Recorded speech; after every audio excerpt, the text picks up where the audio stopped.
Drama serial उम्मीद की आने वाली एपिसोड में आप देखेंगे असद को जब से उम्मीद की हकीकत के बारे में पता चला, असद ने दिल में सोचा कि उम्मीद और उसके घर वालों को मुझसे इतनी बड़ी बात नहीं छुपाना चाहिए थी। अगर मेरे साथ नहीं रहना चाहती तो मुझसे शादी के लिए इनकार कर देती, यूं मुझे धोखा तो ना देती।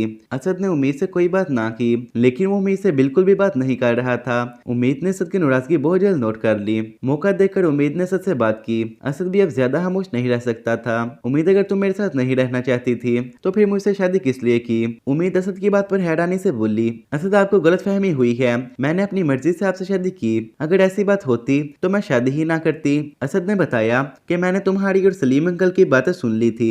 अगर तुम्हारी बेटी थी तो मुझे तो बताना चाहिए था। उम्मीद ने असद की गलतफहमी दूर करते हुए कहा, मैं आपको बहुत पहले ही सच बता देना चाहती थी, मगर अब्बू ने मना कर दिया क्योंकि उनका ख्याल था आपने अपनी बेटी के लिए मुझसे शादी की। अगर आपको मेरी बेटी के बारे में पता चला तो आप मुझसे शादी नहीं करेंगे। उम्मीद की बात पर असद खामोश रहा क्योंकि वो बात को मजीद बढ़ाना नहीं चाहता था। जबकि दूसरी तरफ रमेश को उम्मीद की कदर उस वक्त हुई जब शैला ने रमेश को उसकी औकात याद दिलाई। शैला की अम्मी और तहमीना बेगम के दरमियान झगड़ा हुआ। तहमीना बेगम ने कहा, तुम्हें बेटी के घर रहते हुए शर्म नहीं आती? जो जाकर अपने घर में रहो, तुम दामाद के पैसों पर ऐश करती हो जैसे तुम्हारा अपना पैसा है, मगर मैं जब तक जिंदा हूँ मैं ऐसा नहीं होने दूंगी।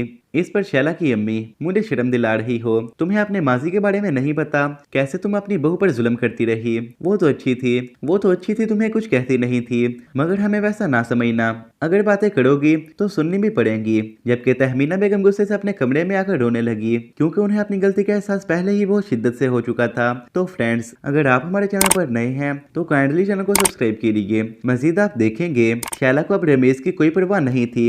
शैला रात गए तक घर से बाहर रहती, सारा सारा दिन शॉपिंग वगैरह करती रहती। रमेश ने शैला को समझाना चाहा मगर वो किसी की सुनने के लिए तैयार ना थी। रमेश देख रहा था कि आखिर कब तक ये यूं ही फिरती रहेगी, क्या पता शैला को अपनी गलती का एहसास हो जाए। मगर शैला की आंखों पर दौलत की पट्टी बन चुकी थी, इसलिए अब उसे कुछ नहीं नजर आ रहा था। लेकिन आखिर कितने दिन नाश कर सकती थी। रमेश भी दिन ब दिन शैला की हरकतों से तंग आ गया था।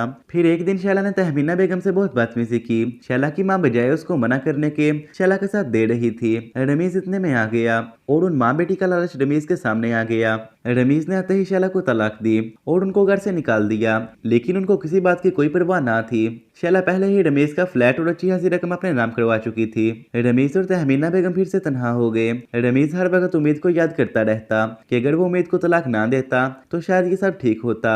जबकि दूसरी तरफ उम्मीद को अल्लाह ने बेटा अता किया जिस पर सब बहुत खुश थे।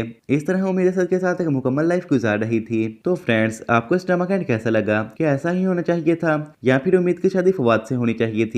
अपनी राय में तो कमेंट्स में बताएं। और अगर आपको हमारी वीडियो पसंद आई हो तो प्लीज लाइक के साथ साथ शेयर और सब्सक्राइब भी कर दीजिए ताकि हमारी हर आने वाली वीडियो आप तक आसानी से पहुंच सके। शुक्रिया।